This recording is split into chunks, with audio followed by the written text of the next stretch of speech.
Sorry, getting talk right now. I think go get a beer. Shower beer. A shower beer? Yeah. Never had a shower beer before? Never had a shower beer. Yeah. Nice and refreshing. Put it up there with the soap. Hello, my friends. Thank you for joining us for the PEBCAK Podcast, a weekly information security show featuring some all-around good people. It is week 19 of 2025. Happy Asian Pacific American Heritage Month. I'm Chris Louie and wishing a very happy birthday to my wife. With me, I have my co-host, Duke Silver, who always remembers to text me happy birthday on my birthday. The way you say my wife makes me think you have the same level of respect that he has for your wife. So good job, buddy. Way to. But yeah, on that note, happy birthday. I forgot to text you this morning. Yeah. Thank you. Yeah, you're welcome. My friend. It's not actually my birthday. We know. You would never tell us when your actual birthday is. That's poor upset. I know. Gotta have that PII. Keep it private. And we do not have Glenn Medina because he mysteriously didn't show up for the podcast today. We sure hope he is okay, but he might join midway, who knows. Our guest this week is Raja Khalid. Raja's been here with us at Zscaler for 4.5 years now, and now serves as one of our data protection specialists. Unfortunately, the amount of memes he's posted in our company collaboration tool severely dropped after we went to the two-phone system. Raja, welcome to the show. Hey guys, thanks so much for inviting me. Excited to be here. Can you please say another one? Another one. We the best. We are not related, but sure. We the best. I would totally make. Yeah, I would. You'd be. What's your middle initial? Without if it's not. You just say Z. R.J. Khalid. You know what I'm saying? Like, there's so many yeah. Yeah. Why not? No one needs to know the truth. Why not? Yeah. You know, I just got to get the big chain, to go with it, and I'll be good to go. He's got this. Technically, big no. chain. Yeah, the big chain. You get the big beard, but you need to gain about 450 pounds. Then you'll be on par, ready for that. I don't And just take an slop all L. over I the don't place? even lose weight. Right? That's it.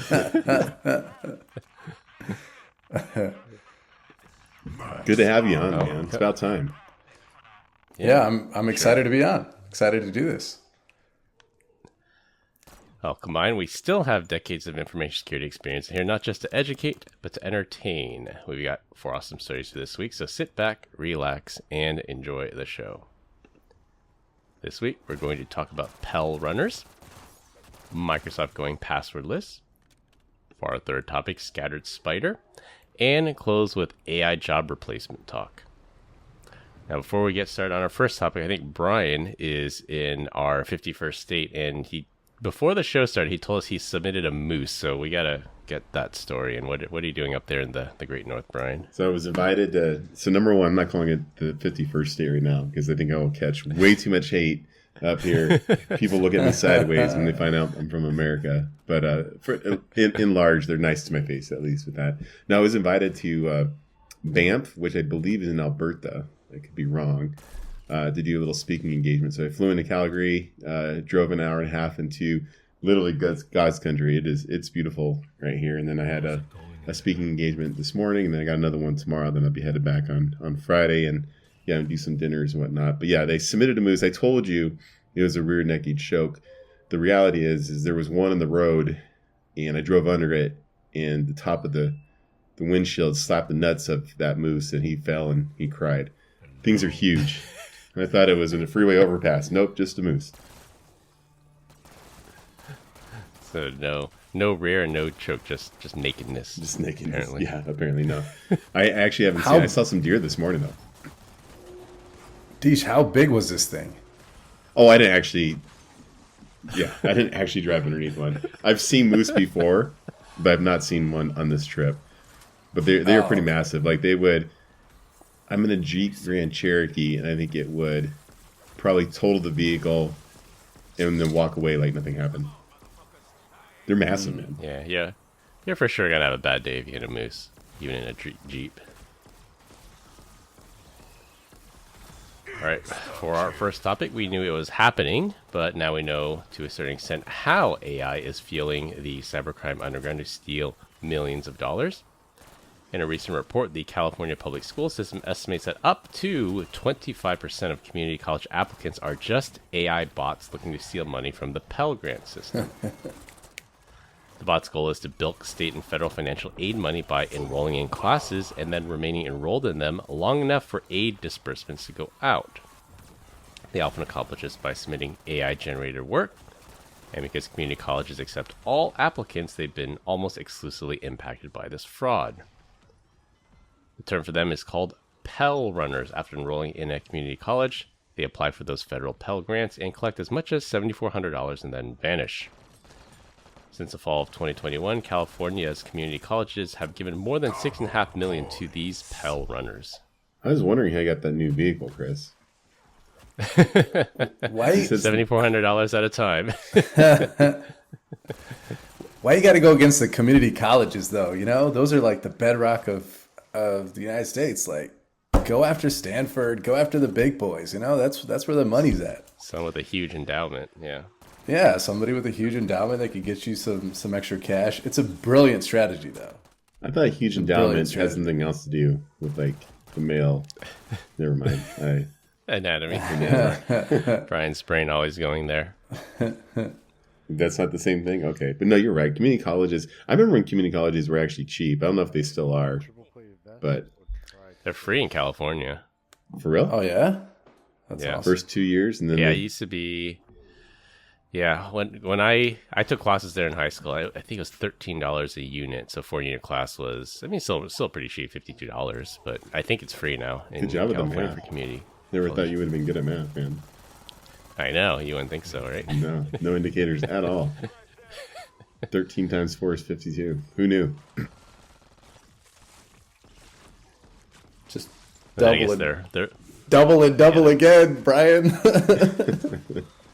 So, I mean, the tuition is free, but I guess these Pell Grants are for other things. Yeah, I don't know a ton about Pell Grants, but I think it's for like housing and for books because the class might be cheap, but you still have to buy like $100 textbook for the class and other living expenses. So these Pell Grants are supposed to help people be able to survive and be able to go to college. As for someone that had 3 kids going through college, we didn't qualify for 1 Pell Grant, so I'm glad that AI figured it out and I couldn't. That says a lot.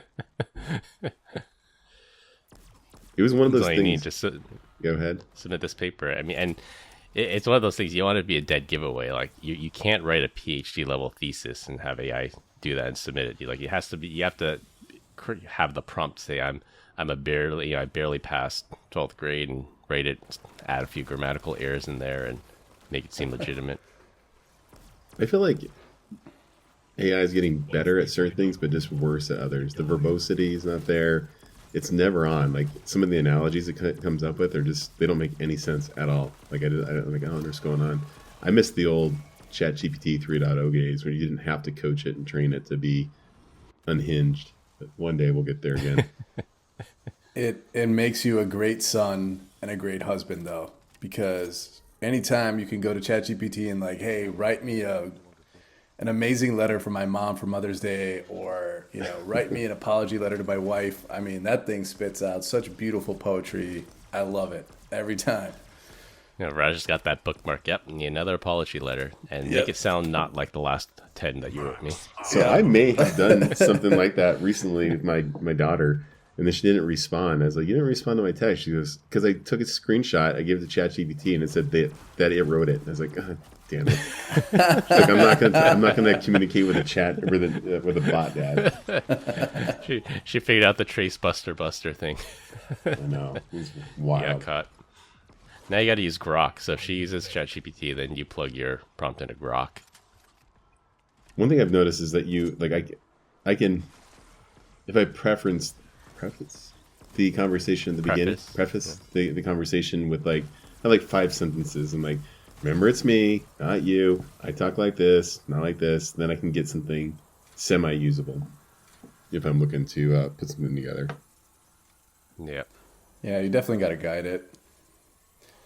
Make sure it understands kind of all the parameters. Yeah. Swimsuits or the bikinis, they cover a lot. Like, what? No, I don't understand that at all. Like, It's like, well, there's an old saying on the internet that says, make your post like a good skirt, long enough to cover the material, but short enough to keep it interesting.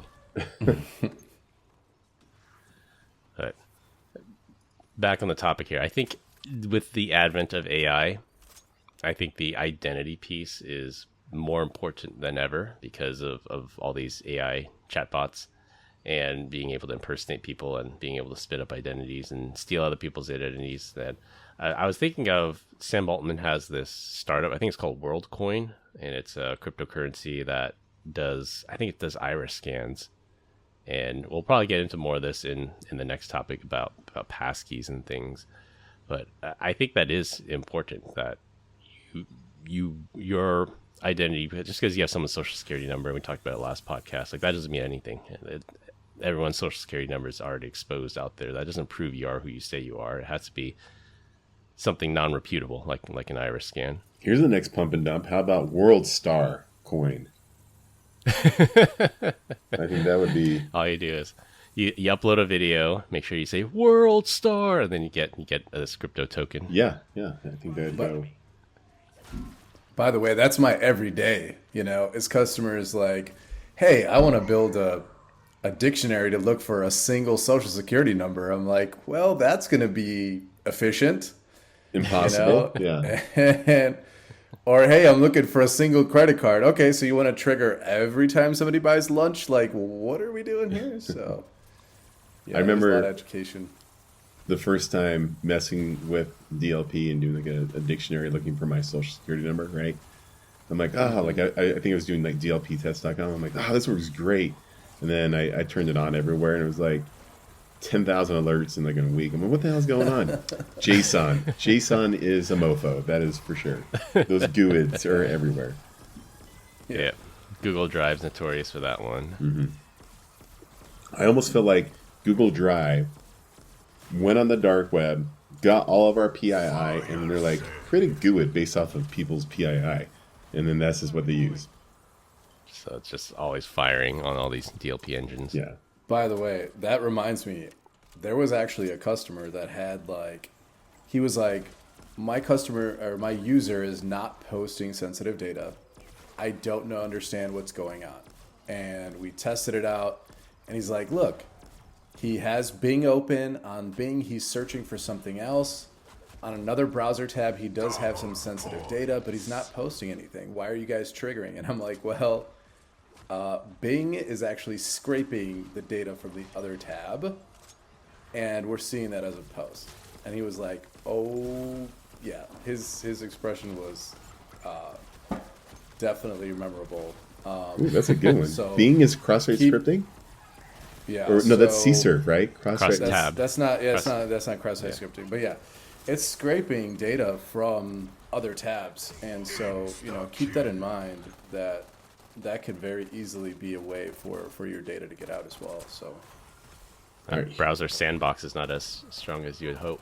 Hear me out, guys. A different browser for every app or every browser tab you have.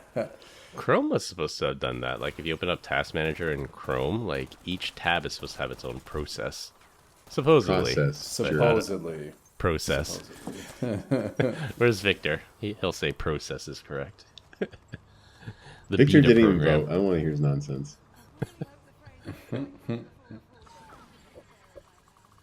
Yeah, well, this sort of ties into our second topic here, where Microsoft announced that they will be making all new accounts passwordless by default to protect against the most common attacks, such as phishing, credential stuffing, and password brute forcing.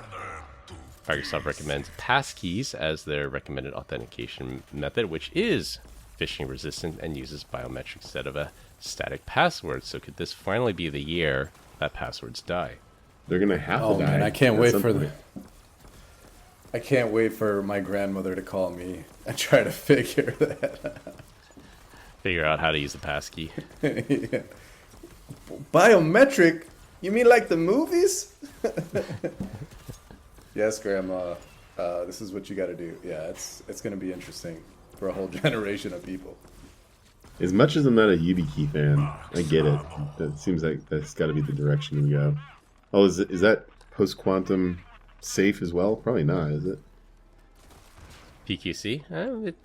I think the way the YubiKey works is it's different. I think it's still challenge response, but it's phishing, extremely phishing resistant. You have to have, it's something you have, and then you have to have proof of presence as well, because you have to tap the key to activate it. Speaking of phishing responses, I'm very phlegmy today, so you're gonna have a lot of good luck editing this whole segment. I'm so sorry, man. Oh boy. Yeah, I know Zoom is clipping a lot of it, but I keep clearing my throat and I can't mute it. I'm like, damn it, the hell. And no, this won't be the year that passwords die. Let's be real. Passwords are going to be here for the next 20 years. Probably not 20 years, but they'll be around for a while. Yeah, what's going to happen? I think there's something to be said about the tyranny of the default, where they say if you default somebody into something, they're much more likely to adopt it. I think that's finally what Microsoft is doing, because they'll allow for password fallback and reset your password or reset your account by sending an email. So there are some fallbacks to it, but by default they're going to make you enroll a passkey when you create a new account. No, PayPal keeps trying to get me to do the passkey. I don't even use it enough to even care. I mean, I did it like every right site. Away. Yeah, Amazon, Target, basically every site, Best Buy, when you log in, it says, "Do you want to set up your passkey?" Target? No one goes to Target, do we? Well, I have a MacBook as my primary personal computer, and it has a fingerprint reader on it. So every time it tries to enroll me, it says, "Scan your fingerprint." I'm like, no, I'm not quite ready to make that jump yet. But you, Raj, are you a big passkey fan? I like the E-Trade thing. You know how when we sign into E-Trade and it has type in your password, but then you also have to, at the end of it, type in the passcode from the OTP. Yeah. OTP from Symantec. I like that idea because it does require me to have, my phone. It requires me to have additional things that would verify that it's me, and I don't think that that's really easily, replicatable. There's a few others that do that, like AWS. So when you sign into AWS now, it requires you to have the Google Authenticator or an authenticator of that. So I like the OTP way. I mean, those YubiKeys and those once you start getting into physical devices, or any type of, it's got to be connected to the computer, because if it's not, if you're trying to send out things, people are going to lose them quite often. And so it's got to be those biometric readers on your desktop or on your device. Otherwise, it's not going to work. And you have to have some kind of convenient fallback too, because inevitably somebody important, they're gonna have the laptop and say, "Oh, the fingerprint reader's broken," or exactly. I scraped my finger and I can't scan it. You're gonna have something like that, and you have to have some kind of easy fallback mechanism, which is always the weakest link too. The fallback is always the weakest link. The password reset mechanism to your email is going to be a weak link there. And my iPad, my fingerprint never works. I don't know what it is. I don't know if I use an index finger and I'm trying my thumb. I've tried every finger and it just does it. So you can always add another fingerprint, buddy. I could always add another one, but those are, like I said, there's going to be a lot of support people, very, very busy. So if you don't have a job, try to replace that with AI. Help desk. I will say that the whole so when you talk about the Symantec VIP, Google Authenticator, Oddly, and stuff like that, that's the number one and Okta. That's the number one reason why I have an old iPhone now. Is because I refuse to get a new one. I have to remember to move all that stuff over, and it's just a giant pain. So as long as my iPhone is under support, I am not upgrading until either literally the next greatest thing, or it's no longer under support. I'll buy a new iPhone and then migrate all of the authenticators over. Apple made it, or not Apple. Google made it a little bit easier, but still, it's I forget. It's just I got them all over. Destroy the phone. I'm like, oh crap! I used Oddly for another thing. Now I'm screwed. Well, the iPhone Fold is supposedly coming out, Brian. Are you going to get the foldable iPhone? Is that doubt it. enough No. for you to upgrade? No, Apple Intelligence wasn't enough to get you to upgrade.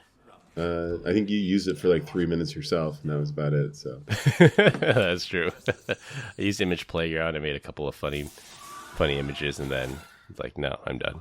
Like, this isn't gonna be an upgrade super cycle for me, unless Apple will plug into like Grok, like Apple Intelligence in general. We've talked about it before. Awful. It's supposed to be Siri on steroids. It's awful. It's like Siri on ketamine or something. It's just worse. Somehow they found a way to make Siri worse.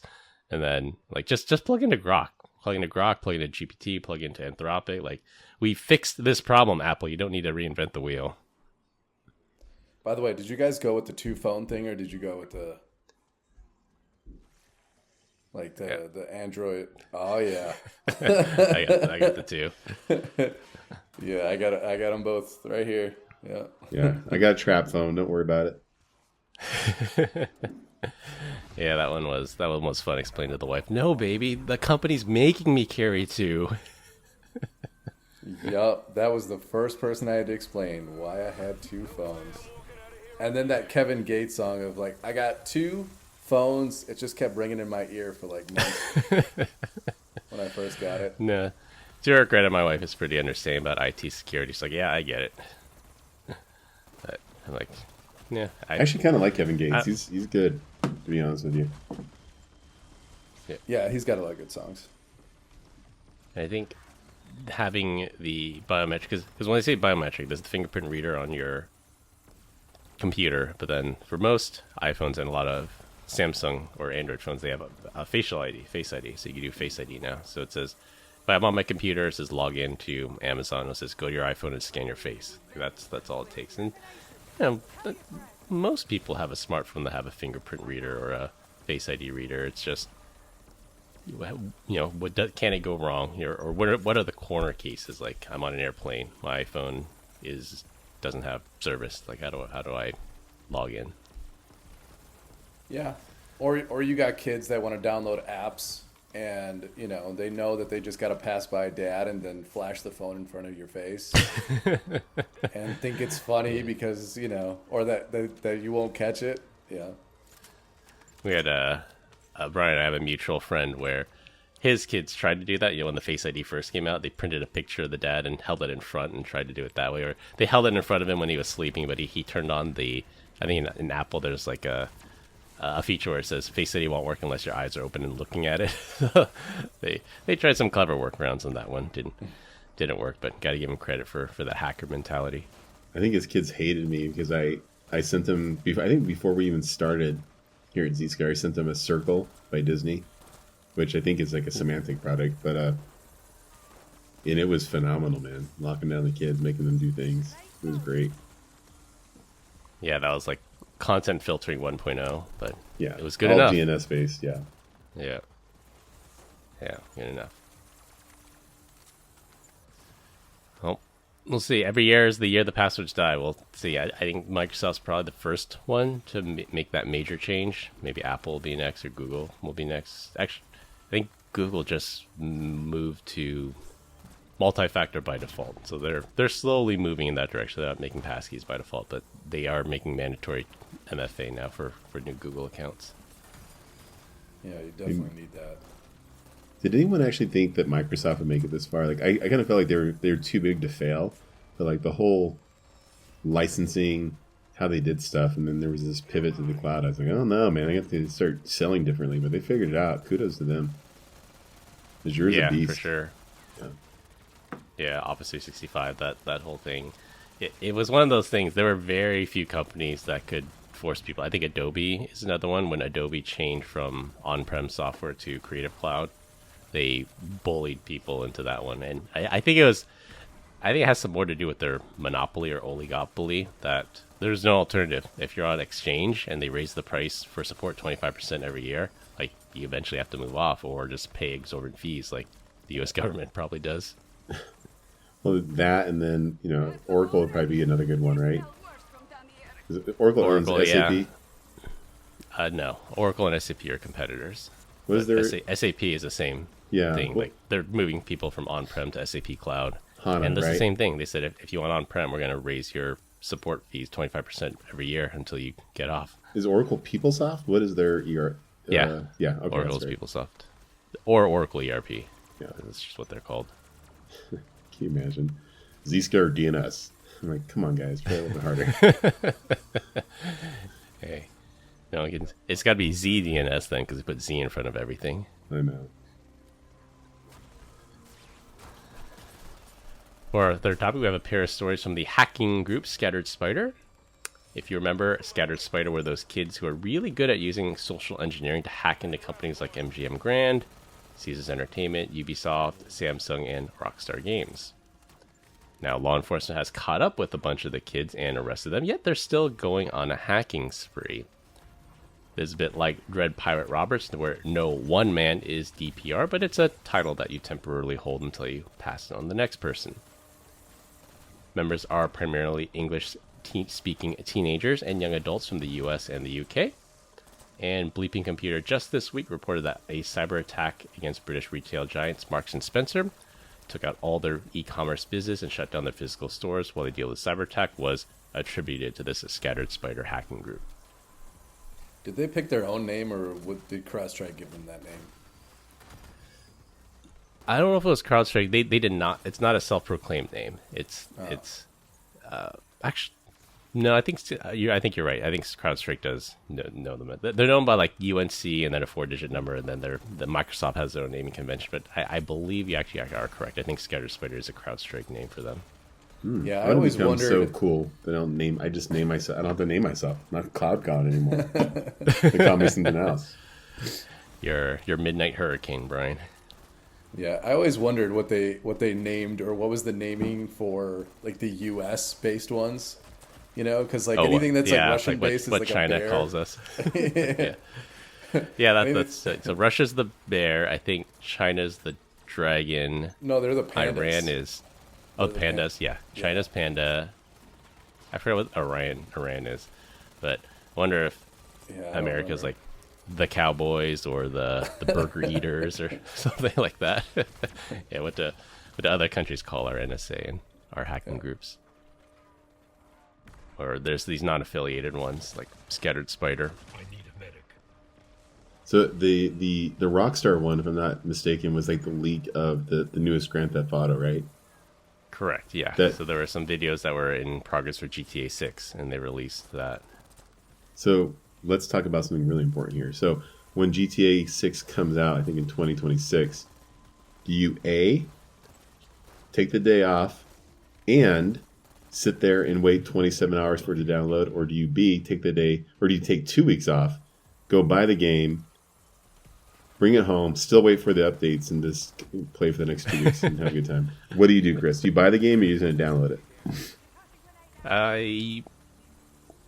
I'm not sure. I haven't decided yet. So what they've done, because that is a problem. Like, it used to be that you have to wait till midnight, then you could buy it, and then you take 15 hours to download, especially if you have slow internet. So what they do now for the last Call of Duty is you can pre-download the content. So you pre-download gigabytes and gigabytes of data. It's encrypted, and then they basically don't release the decryption key until midnight your time zone when it's supposed to be the release date. So you don't run into that problem. So you download the entire game, download all the 0-day patches, and then at the strike of midnight you can log in, assuming their servers don't crash.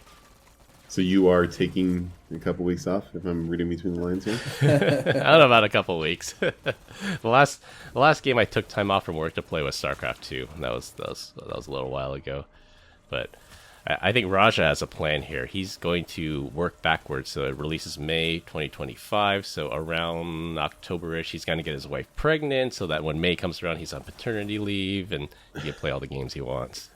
I got 4 kids. I'm not trying to go for 5. But how much bandwidth do you have at your house? I have gig internet. Okay, cool.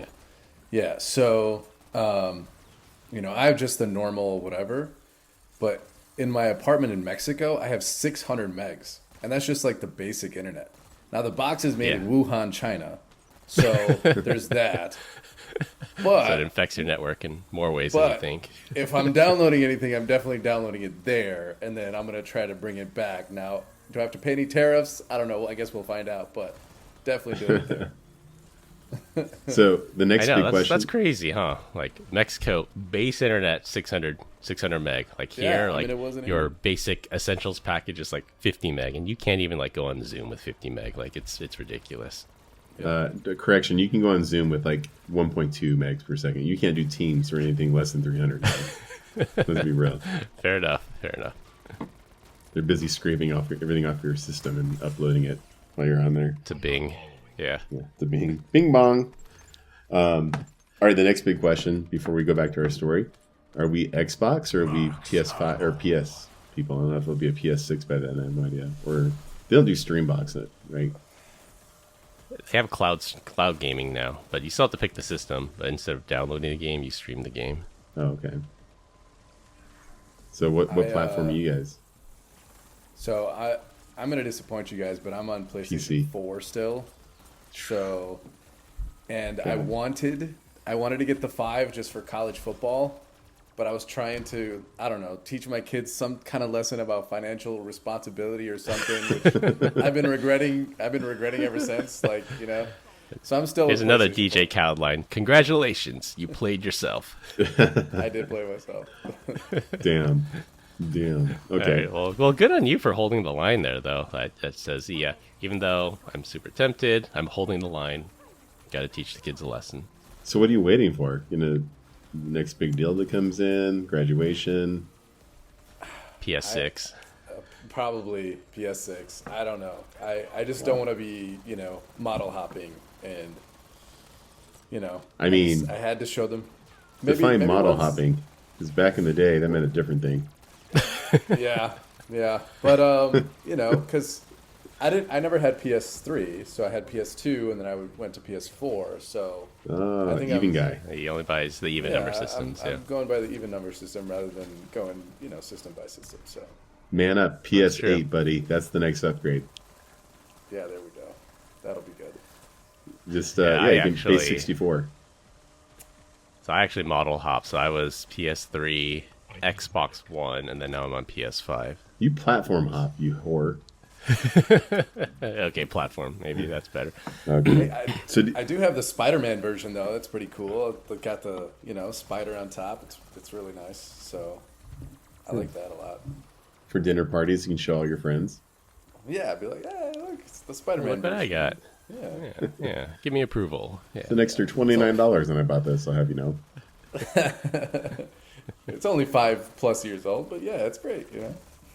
Does it sound like a giant 50-pound theremophone when you turn on? It's like you just hear the engine whirring, trying to keep clean. Yeah, definitely. Heats the house in the winter. Okay. Yeah. See, we actually have a little bit of extra time. I actually want to get Roger's take on one thing, completely changing the topic here. Good, go but for it. since you brought it up earlier, you're a data protection specialist here at Zscaler, and without divulging any customer details or anything, I would say what is probably one of the more unusual or surprising engagements that you've done that either really shocked one of our customers or shocked you. I mean, nothing is shocking to me anymore. I just, I mean, it. The thing is just how much DLP ends up kind of the back burner and the afterthought, Yeah. and how much organizations always think that it's just content inspection, or and it's like Just looking for mean- credit cards, looking for social security, looking for Yeah. this. Yeah, and it's like, and I always have to consistently remind them, like, you take any hacker course whatsoever, right? Like, lesson 101 is like download Kali Linux, and the next lesson is always like, hey, now let's exfiltrate data via port 53. Do a DNS and exfiltrate data. Like a DNS And- tunnel or Yeah. DNS cat or something like that. Yeah. Yeah. So it's those are the things that it's always an education with every single customer. Like, you got to lock down your channels, especially when it comes to web channels. It may be difficult. It may be a culture change, but you can't let people go wild on TikTok and YouTube and Netflix because they can upload data. They can download data. And these are your corporate devices, right? So getting that message out is it's always a process, and it's always like every single customer is always like shocked by that, which is just it boggles my mind. But, you know, there are some good companies out there that do it, and they do it really well. But like I said, it does require that culture shift, and those conversations are hard to have. Hey, you're the Joe Francis of DLP. Like, employees gone wild, buddy. This is what they're doing. Every time we pop up the Shadow IT report, it's always that. It's always that. There's always somebody. Are you sure you want to allow this particular cloud service or this particular web app? Yeah, every time we have an AI conversation, it's like, well, let's go check out how many AI apps are in use in your organization, and they're always like their mouth drops, and it's like always more than 50. Like, I haven't even heard of 20 of these. I have not even. Well, heard how of soon until maybe you actually know this? I don't know, but like, so Zoom conversations get recorded, transcribed, and blah blah blah. How soon until like we start doing DLP on video content and audio content? I think that's called like real time censoring. No, not real time censoring, but just like scanning a file repository and just deeming that to be, you know, mission critical. Like we're, you know, I don't know, executive QBR, something's going on in the background. You know, there's sensitive information. How soon until we start doing that? Then let's maybe edit this part out of the segment. But yeah, honestly, I don't know. Right now, our focus is AI, right? Yeah. Being able to help customers adopt Copilot, being able to help customers adopt, you know, ChatGPT, getting them to understand those things, and then also leveraging as much AI as we possibly can.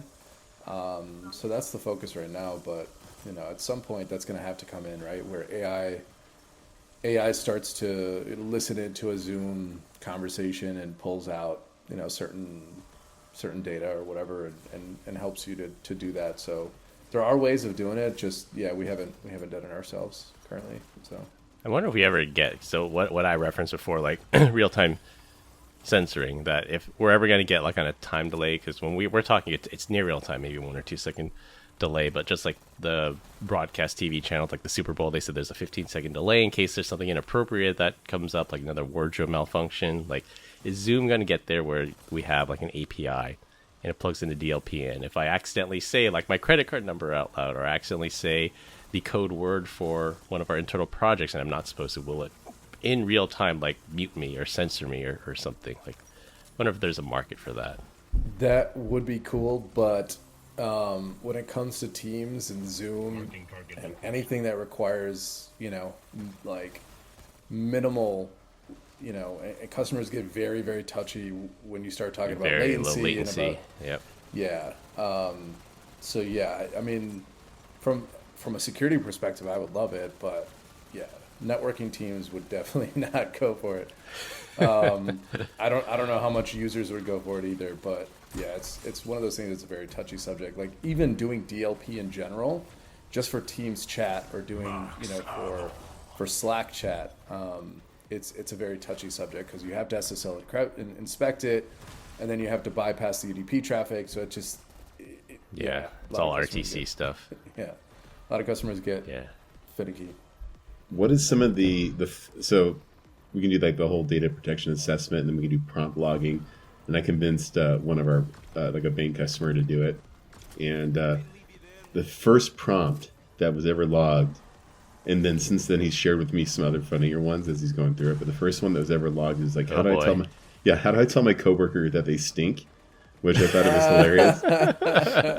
And then the other one was like, what would happen if Dracula drank the blood of somebody who was just like absolutely hammered, like he's just flying around, he sees a drunk person over there, decides to bite him, would he get drunk? I was just like the most random things. Is that a whole like 100 men versus one bear or one gorilla? So I actually have a theory on that. It's probably gonna be a LinkedIn post, but like, what if one of the men is Chuck Norris? Like, then all bets are off, It's right? game over. Yeah. And it was 100 men versus gorilla. And then the last one, I think that. Go ahead. No, I was just gonna say I love dodgeball. By the way, Yes, we all have you love guys ever dodgeball. seen? Yeah. Yeah. You can dodge a wrench, you can dodge a ball. Yeah. Chuck Norris is in that movie and it's awesome. Yeah. All right, go ahead. The last one that he sent me was the guy's like, sometimes I almost feel like he's just making it up. He goes, if I eat a whole pizza alone but standing up, does it count as a snack? People are crazy, man. Like, I feel like That's hilarious. yeah, like It's crowdsourcing. like just stream of consciousness, right? Yeah, and like yeah, I can only imagine. Like if we should do that, enable it here at work and just see what we find. I bet you we find some weirdos, but we think we would find it. Probably. Are we still blocking ChatGPT, or are we isolating? Yeah, it goes into isolation right away. So I have one last question for Raja, and then we'll move on to topic 4 if we have time. Friend of mine works at a very, very large company, and they do pretty strict DLP controls in their teams. And one of the things that they do is you're not allowed to say certain derogatory terms. Like they have a DLP dictionary for that, and they just block it. So one time, my friend said, when we visit Las Vegas, we should go to this restaurant called Egg Slut. And that's the name of the restaurant. But it says, you're not allowed to post this because this contains a derogatory term in it. And like, well, all right, well, we got to find the balance. I'm not calling you that. That's just literally the name of the restaurant. Like, where do we find the balance there? Yeah, I mean, that's where, proximity comes into play, thresholding, with predefined classifiers, things like, confidence, but there's always going to be a balance between acceptance of risk and, mitigating. So, I mean, if they really don't want the word, slut to be out there, then they're going to set the threshold at greater than 0, and they're going to have to deal with a couple false positives here and there, right? And some users not being happy with it. If they set the threshold a little bit higher, then they're allowing for a little bit, of that acceptance of risk. So it all comes down to where customers are comfortable with that balance. And especially when it comes to social security numbers, credit cards, usually customers will have like a tier 1, tier 2, tier 3, where, they have certain acceptances of risk built in. So that's part of DLP, and that's why, DLP is not infallible, and that's why it's so important to really try to leverage cloud app control and firewall controls and all those controls to try to get to ideal state before you even do content inspection, which is sanctioned users going to sanctioned applications via sanctioned channels. You want to try to get to there as much as you possibly can, because again, I mean, once you start doing content inspection, there's always going to be something that gets passed or something that, is going to get blocked that shouldn't have gotten blocked, and you're going to get some noise. Preach, brother. I think preach. This is where AI, I think, will help, because if you can learn from it, and AI should know context. That's just, if I want to go to this restaurant and this restaurant contains a derogatory term, well, that's probably okay because that's the name of the restaurant. Or the AI can even look it up and say, yes, there is a restaurant called this in Las Vegas, allow it through. Versus if I start sending, multiple derogatory messages to my coworker, this is clearly cyberbullying because I've taken everything into context. Therefore, I'm going to start blocking it and reporting it. Like, I mean, hopefully we'll get there one day and like learn context and learn the pattern of a conversation. Yeah, hopefully one day. I mean, and right now, like in the industry, there's different ways, different vendors are trying to do it. One is like trainable classifiers, where we're taking like the customer's data itself and trying to learn off of that. There have been some issues with that because obviously customers don't have enough data to really make a model efficient. You have to throw a ton of data at the model to really get it to where you want it to get it to. And then there's, people like us who take, stuff from all over the internet, millions of data points, trying to get, that efficiency, which we do have, but it's on a generic level. It's not on a, customer specific level. So there's trade-offs on either way, but, hopefully that'll continue to improve as we improve, obviously, with, improve our models and improve our understanding of how to caress it to make it tell us what we want it to tell us. Yeah. Yeah, there's a joke somewhere in here with the shortage of eggs and egg sluts, but I feel like it kind of makes sense though. Like I looked it up, right? So egg sluts, there's something, actually this makes no sense at all. So I guarantee you there is no egg slut in Jackson Hole, Wyoming, right? Like I think the people there are like, whoa, that's a little much. Where it makes perfect sense is Nevada and California, right? A little bit more open to these thinking. What makes zero sense is there are some in international space, and this has to be where ChatGPT is just falling on its face, but it is saying that there is an egg slut in Kuwait. I don't believe that at all. I don't believe that for a second. According to Wikipedia. You gotta look that one up. Sounds like fake news, but who knows? Might be proven wrong. Somebody is messing with the interwebs. Yeah. Or maybe that's just another term for a chicken coop. Maybe. Cultural thing, yeah.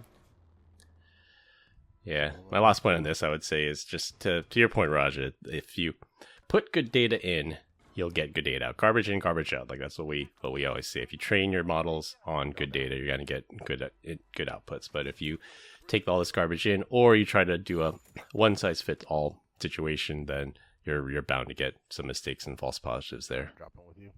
Yeah, I'm still working to get it to like give me some good March Madness data, but I haven't been successful at all. Gonna enter into Warren Buffett's perfect bracket competition. I'm trying, but it's never got it above 80. Yeah, it's a conspiracy. Those people at OpenAI, they don't want to break sports betting, so they intentionally make wrong predictions. Ooh, conspiracy theories. I like it. All right, we're almost at time, so I'm going to skip. Yeah. I'm going to skip topic 4 and go straight to our dad joke. So we continue to get great comments about our dad joke of the week. Dad joke of the week. This week, our guest Raja is up. Okay, so I have a riddle and a joke, and both came from. Okay, so there's 2 fathers and 2 sons.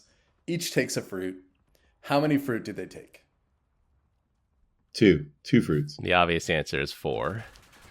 Oh, okay. I see where you're going with this. Okay, I think I might know the answer to it. Is it 3? 3, correct. Yeah, because there's 2 fathers, 2 sons. So there's a grandfather, a father, and a son. So there's 2 fathers and 2 sons. That's why there's 3. 4. Damn it. No, there's 3. This is why data protection is a mofo.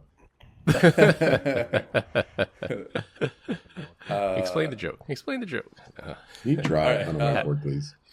Okay, you win. All right. So here's the dad joke. So so you know how your kids always come in and they're like, just don't care what you're doing. You're completely like sleeping. You're taking a nap. They don't care. They want to tell you about their day. They want to tell you about their grades and all that stuff, right?